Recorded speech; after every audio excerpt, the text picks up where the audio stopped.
Okay, good morning, Year 12. This is the third time I've tried to record this video because my dog is next to me and he's playing up. I've got him quiet for a bit, so hopefully third time lucky.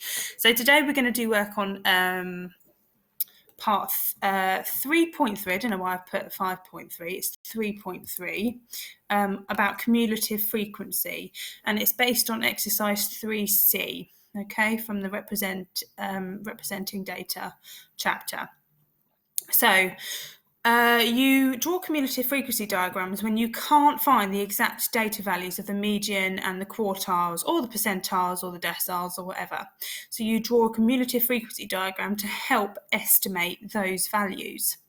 Now remember, cumulative frequency is mostly used with grouped continuous data, and so when you want to find the quartiles and the median, etc., you just literally multiply the total number of data values by a quarter for the lower quartile, for the median multiply by a half, and for the upper quartile you multiply by 3/4. Okay, and you don't have to do any of that sort of rounding up or anything like that for grouped continuous data. That's it.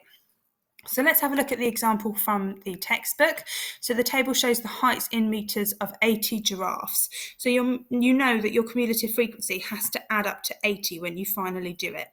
So here are some tips how to start off these questions. So you add a column to the table to show the cumulative frequency.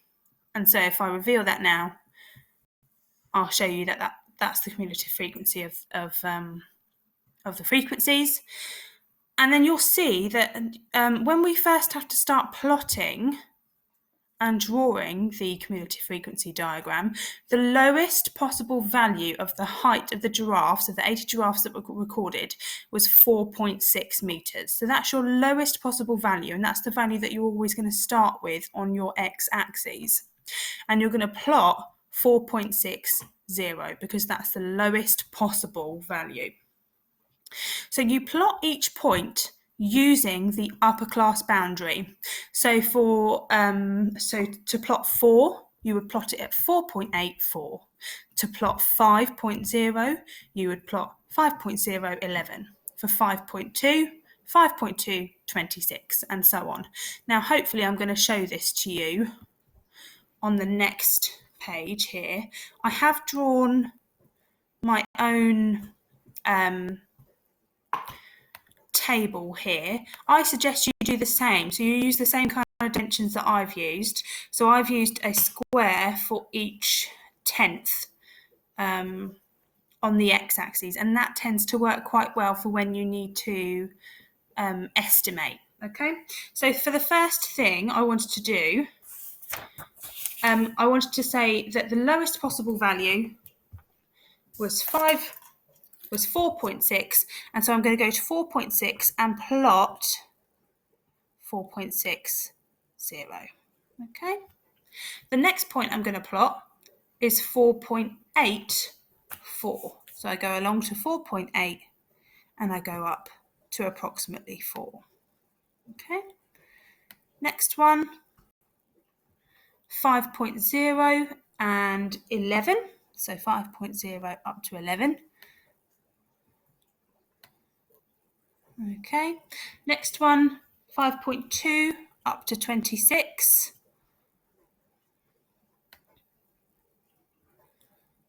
Yours will be much better than mine and much quicker. Next one, 5.4 and up to 59. So all the way up to here.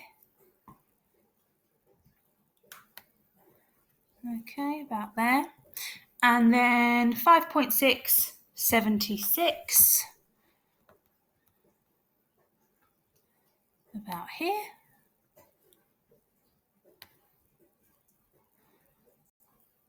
And then last one, 5.8 and 80. So up to 80. Now what you are meant to do here is you are then meant to join these points with a curve. Now who knows how this is going to go because I'm using my finger. So, you know, goodness me, let's just see how this goes. So starting at 4.5, Well, that was awful, but you kind of get the idea. So you've got to join up. Well, I think that's as good as we're going to get. Just imagine that last bit goes through. If I just do that bit again, goes through that last point. So that's not actually that bad, I don't think, for doing that on the screen. So you've got, this is your cumulative frequency diagram.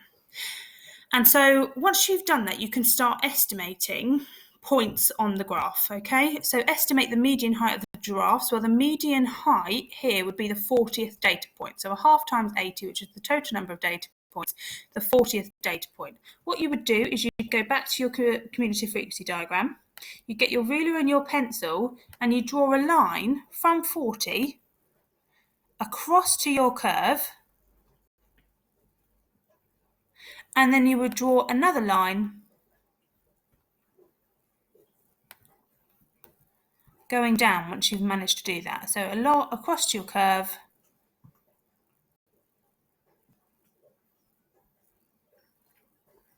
that's as good as it's going to get, and then from your curve downwards, okay? So I can see that approximately on mine, that's 5.3. And let me just check on the answers. Perfect. So draw a line from the y-axis at 40 until you meet the curve, then draw your vertical line down to the x-axis. And what I saw was that the median was approximately at 5.3 there. Now for the next ones, you can do the lower quartile, so that would be a quarter times 80, so the 20th data value, and that when you plot it, when you draw those lines, is approximately 5.15, and then the 90th percentile, so you do 0.9 multiplied by 80, which is the 72nd data value, and that's approximately a 5.52, but that's just the values that they've got, and you can just, I think, maybe to one decimal place, unless it's really kind of small numbers, would be good enough. Again, this is an approximation, so you will be given an error of an interval of error for you to get these right, okay? Then the last one, draw a box plot to represent this data. You've got the lowest value was 4.6, the highest was 5.8 from your table. The median we approximated, so as with the lower quartile and upper quartile, and then you could plot these on a box plot. Now remember, you've got to label your scale at the bottom and have a title. So that's the example from the book. Now I am going to quickly try and go through the first question as well, just to make sure that you are confident with this. So question 1, draw a cumulative frequency diagram for this data, estimate the median mass, so Q2, and then find the interquartile range. So you need to find Q3, Q1, and subtract them, and then P10, P90, and subtract them as well. Okay, so here we've got our cumulative frequency. Again, you'll see the scale that I've kind of used for this one. That's important.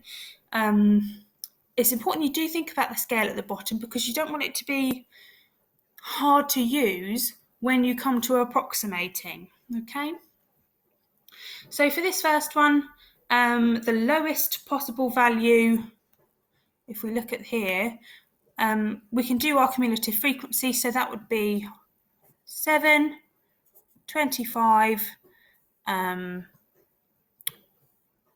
59, 100, 115, and 120. That makes sense because it's 120 pine cones. That's fine. So we've got our cumulative frequency there. That's the first thing you always do. And we know we're going to have to plot 1.00 because that's the lowest possible value here. So if we start doing that, 1.0 and 0. So we're starting right in this corner here. Okay.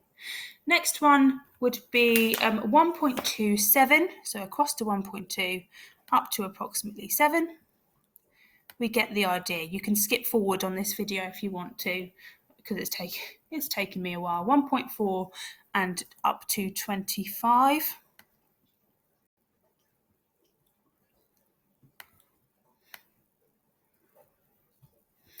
1.6 and 59.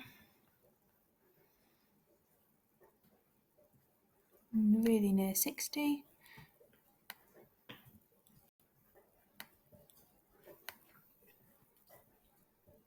1.8 and 100.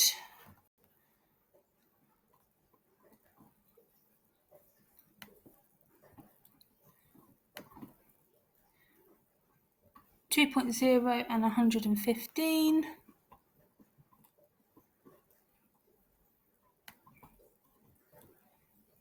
And then last one, up to 120 there for 2.2.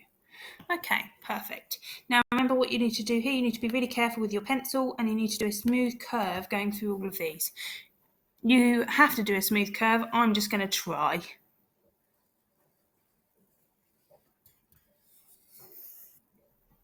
That'll do, I think.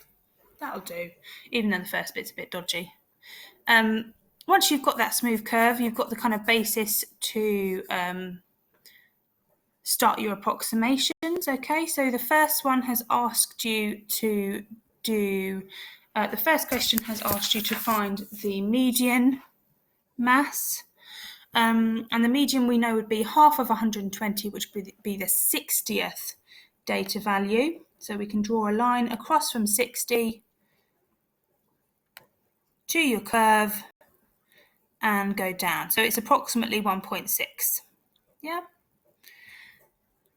Okay, next one is asked you to do the quartiles to find the interquartile range. So one would be 30, a quarter times 120 is 30, so across and then down. Okay, and then 90 would be used as well for the upper quartile. Put that back a bit. Lovely. And then down. Okay, and it's also asked you for P10 and P90. So P10, by doing a completely different colour, would be the value of 0.1 multiplied by 120, which would be the 12th value. So across to here and down, and so on. Okay. So you kind of get the idea. Basically, when you draw all that onto your graph, you'll find that it's approximately these values here. So mine differ a little bit from the answers, but that's okay. They don't actually differ that much. Again, remember we're approximating, so our graphs are all going to be slightly different. So the median mass was approximately 1.6. The lower quartile was approximately 1.45, the upper quartile 1.75, and the interquartile range therefore was 0.3. Now you found P10, P90, and those values there, and therefore the interpercentile range was 0.6. So you get the idea. Okay, I'd like you to continue with questions 2 to 4. I think for question 1 you also had to draw a box plot as well for this. That won't take you too long. You're good at box plots now.